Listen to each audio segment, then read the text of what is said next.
Welcome students, स्वागत है आपका मेरे चैनल में जिसका नाम है न्यूक्लियस और मैं हूं मोनिका शर्मा। और आज हम पढ़ने वाले हैं क्लास 6 की साइंस का थर्ड चैप्टर जिसका नाम है mindful eating, a path to the healthy body. Last class में हमने पढ़ा था कि टाइटल का मतलब क्या है, क्रॉप्स क्या होती हैं, कल्टीवेशन क्या है, ट्रेडिशनल कुकिंग प्रैक्टिसेस क्या हैं, कैसे कैसे हमारे यहाँ क्रॉप्स उगाई जाती हैं, ये सब हमने लास्ट क्लास में पढ़ा था। जो लास्ट टॉपिक मैंने आपसे कहा था कि मैं डिस्कस करूंगी वो ये था कंपोनेंट ऑफ फूड। जो हम खाना डेली लाइफ में खाते हैं उसमें कौन कौन से कंपोनेंट्स होते हैं, है ना। तो मैंने लास्ट क्लास में आपको बताया था मेनली 5 कंपोनेंट हमारे फूड में मिलते हैं। कौन कौन से? Carbohydrates, fats, proteins, vitamins, minerals और वाटर। आज उनमें से जो 3 मेन कंपोनेंट्स हैं उन्हें हम डिस्कस करेंगे, बाकी कंपोनेंट हम नेक्स्ट क्लास में पढ़ते हैं, ठीक है। तो मैं स्टार्ट करूंगी सबसे पहले कार्बोहाइड्रेट से। What are the carbohydrates? अगर केमिस्ट्री में बात करूं, they are simply biomolecules, carbohydrates. और कार्बोहाइड्रेट ही एक ऐसा कंपोनेंट है जो हमारे पूरे मैक्सिमम अमाउंट में मिलता है। आप कुछ भी खाते हैं वो कार्बोहाइड्रेट है, और चीजें भी इसमें होंगी लेकिन मैक्सिमम पोर्शन जो रहेगा वो कार्बोहाइड्रेट का ही होगा। कार्बोहाइड्रेट में भी अब एक वेल नोन एग्जांपल है ग्लूकोज। आपने उसका नाम सुना होगा, ग्लूकोज टी में ऐड आता है। और आपने ग्लूकोज वैसे ही बहुत सुना होगा सबके मुंह से कि कोई मान लो बीमार हुआ है, हॉस्पिटल में है, तो उसको ग्लूकोज चढ़ा दिया डॉक्टर्स ने, ऐसा हमारे घर में कहा जाता है मैक्सिमम, है ना। तो ग्लूकोज एक वेल नोन और प्राइमरी एग्जाम्पल है कार्बोहाइड्रेट्स का। जो कार्बोहाइड्रेट्स होते हैं इनकी खास बात क्या है? इनकी खास बात यह है कि हमें ये इंस्टेंट एनर्जी देते हैं। अगर कभी आपने अपना मील स्किप किया हो, खाना ना खाया हो, तो कैसा लगता है आपको? थोड़ा हम टायर्ड फील करते हैं, थोड़ा थका थका महसूस करते हैं। और तभी कोई आपको थोड़ा ग्लूकोज दिला के दे दे और आप उसको पी लें तो आप कुछ टाइम में ही एकदम फ्रेश फील करते हैं, बिल्कुल एनर्जेटिक। तो कार्बोहाइड्रेट जो होते हैं ये हमें इंस्टेंट एनर्जी प्रोवाइड करते हैं, ठीक है। आपने देखा होगा जब मैराथन दौड़ होती है तो जो लोग दौड़ रहे होते हैं रेस में, वो उस मैराथन के दौरान या उसके बाद ग्लूकोज वाटर लेते हैं। वो क्यों लेते हैं? वो भी इसीलिए लेते हैं ताकि उनको जल्दी से एनर्जी मिल सके, ठीक है। अब अगला क्वेश्चन आता है कि आपको कार्बोहाइड्रेट मिलता कहाँ से है?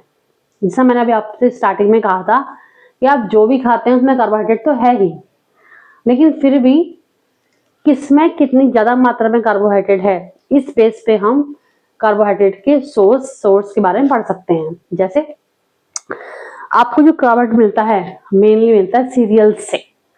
सीरियल्स मतलब होता है अनाज, ये यहाँ लिखा है मैंने सीरियल्स। व्हीट मतलब गेहूं, राइस मतलब चावल। चावल सबसे बड़ा सोर्स है कार्बोहाइड्रेट्स का। अगला है मेज यानी मक्का, तो ये हो गया अनाज आपके। अगला आता है वेजिटेबल्स, आलू, पोटैटो, स्वीट पोटैटो, शकरकंद, ये भी आपको अच्छे खासे अमाउंट में कार्बोहाइड्रेट प्रोवाइड करते हैं। अगला आता है फ्रूट्स। फ्रूट्स में तो आपका बनाना, ग्रेप्स, एप्पल, मैंगो, लगभग मैक्सिमम फ्रूट आपको कार्बोहाइड्रेट प्रोवाइड करते हैं, ठीक है। और आपने देखा होगा कि जब किसी को डायबिटीज हो जाती है तो उन लोगों के चावल और आलू ये डॉक्टर्स उन्हें बंद करने को बोलते हैं। क्यों? क्योंकि they contain heavily amount of carbohydrates, sugars, fine. इसीलिए शुगर पेशेंट्स को आलू और चावल के लिए मना किया जाता है कि वो नहीं खाना होता है। ये बात होती है कार्बोहाइड्रेट्स की। हम बात करते हैं फैट्स की। फैट्स क्या होते हैं, कहाँ से मिलते हैं, क्या काम करते हैं? देखो फैट्स जो है सिंपल चिकनाई में बोलूंगी, बिल्कुल एकदम मोटे मोटे शब्दों में। जो चिकनाई आपके देखते हो वो फैट है, चाहे ऑयल है, चाहे घी है, चाहे आपका और किसी चीज का तेल है। अब फैट्स क्या करते हैं? फैट्स भी आपको एनर्जी ही देते हैं, लेकिन ये आपको कुछ टाइम बाद देते हैं एनर्जी। जैसे कार्बोहाइड्रेट तो इंस्टेंट देते हैं, तुरंत दे देते हैं, बट फैट्स आपको कुछ टाइम रुक के देते हैं एनर्जी। अब आपने नोटिस किया होगा सर्दियों के टाइम में मैक्सिमम हम सबके सभी घरों में ये कहते हैं या लड्डू बनाए जाते हैं किसके? गॉन के, ड्राई फ्रूट्स के और सीड्स के। उसमें काफी सारा घी भी रहता है। तो ये कहा जाता है कि ये लड्डू आपको गर्म रखेंगे। ऐसा क्यों कहा जाता है? ऐसा इसलिए कहा जाता है क्योंकि सर्दियों में हमारा जो बॉडी का टेम्परेचर है और जो बाहर का टेम्परेचर है उसमें काफी अंतर होता है। तो हमारी बॉडी को वो टेम्परेचर मेंटेन करने के लिए हाई एनर्जी चाहिए होती है। ठीक है, इसीलिए हम फैट्स कंज्यूम करते हैं ताकि बॉडी उन फैट से एनर्जी ले सके और हमारी बॉडी को गर्म रख सके। ठीक है, अब क्वेश्चन आता है इसके सोर्सेज क्या हैं, फैट्स कहाँ से मिलते हैं। अगर मैं प्लांट्स की बात करूं तो आपके जो प्लांट हैं, मैंने बोला कि हम सीड्स यूज करते हैं लड्डुओं में। सीड्स में आपका पंपकिन सीड्स, सनफ्लावर सीड्स और आपके चिया सीड्स, ये सब जो सीड्स आपके होते हैं ये आपको फैट्स प्रोवाइड करते हैं। फाइन। और अगर बात करूं मैं एनिमल्स की, तो उससे आपको जैसे हमारे ये बफेलो हुए हैं, काव हैं, ये हमें इनके मिल्क से हम घी बनाते हैं, बटर बनाते हैं, तो ये सब चीजें भी आपको फैट देती हैं। ठीक है, तो ये तो हो गए सोर्सेस। प्लांट से हमारे सीड्स हो गए, ऑयल हो गए, हमारे ड्राई फ्रूट्स हो गए, और एनिमल से हमें घी बटर हो गया। ठीक है, आपकी बुक में एग्जाम्पल है पोलर बियर का। पोलर बियर क्या करते हैं? पोलर बियर अपनी बॉडी में फैट को एक्यूमुलेट कर लेते हैं। कब? जब उन्हें खाना मिलता है तब।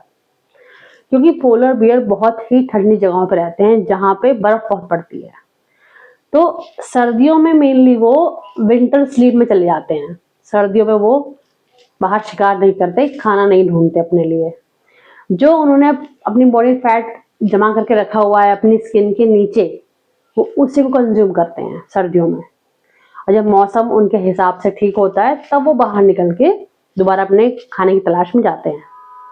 ओके, तो ये फायदा होता है फैट्स का कि वो आपको लॉन्ग टर्म तक एनर्जी प्रोवाइड करते रहते हैं। समझ आ गया? अगला, हाँ सॉरी, एक पॉइंट और है इसमें। कार्बोहाइड्रेट फैट्स को हम एनर्जी गिविंग फूड्स भी कहते हैं क्योंकि ये हमें एनर्जी प्रोवाइड करते हैं। ओके, अगला आता है आपका प्रोटीन। प्रोटीन हमें एनर्जी तो नहीं देता, लेकिन उससे भी एक बड़ा काम करता है। क्या? वो हमारी बॉडी की ग्रोथ के लिए और उसके रिपेयर में एक बहुत इम्पोर्टेंट रोल प्ले करता है। जो लोग जिम करते हैं या जो स्पोर्ट्समैन होते हैं वो डेली एक अच्छी खासी मात्रा में प्रोटीन कंज्यूम करते हैं।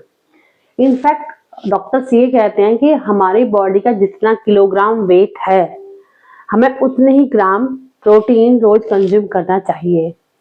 अगर मान लीजिए किसी इंसान का वजन 50 किलोग्राम है तो उस इंसान को डेली 50 ग्राम प्रोटीन लेना चाहिए अपनी बॉडी की ओवरऑल मेंटेनेंस के लिए, ओवरऑल रिपेयरिंग के लिए। अब मैं बार बार कह रही हूँ रिपेयरिंग के लिए। अब आप कहोगे कि रिपेयरिंग किस बात की है, हम तो ऐसे ही जैसे हैं। नहीं, आपकी जो स्किन की सेल्स है, आपकी जो बॉडी अंदर कुछ सेल्स हैं, जैसे आपकी जो है ये गट हो गई, आपकी आरबीसीज हो गई, ये बहुत जल्दी जल्दी टूटती और बनती रहती हैं। इन सबको फिर से बनाने के लिए हमें प्रोटीन की जरूरत पड़ती है। इसीलिए बच्चों, आप सबको अपनी डाइट में डेली में प्रोटीन अच्छे से लेना चाहिए।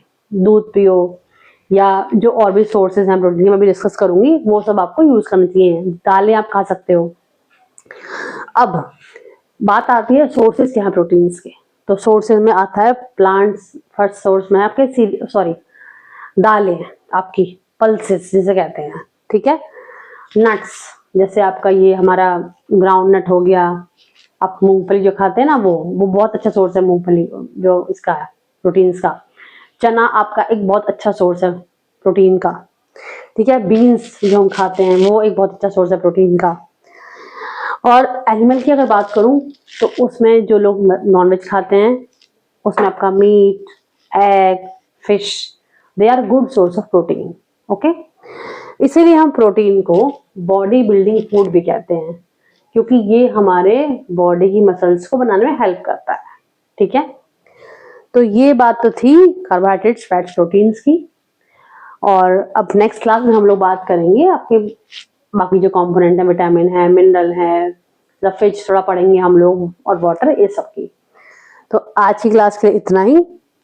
अगर आपको इसमें कोई प्रॉब्लम हो, कोई क्वेरी हो, तो प्लीज मुझे जरूर बताना, मैं उसको सॉल्व करने की पूरी कोशिश करूंगी। Till then, take care, bye bye.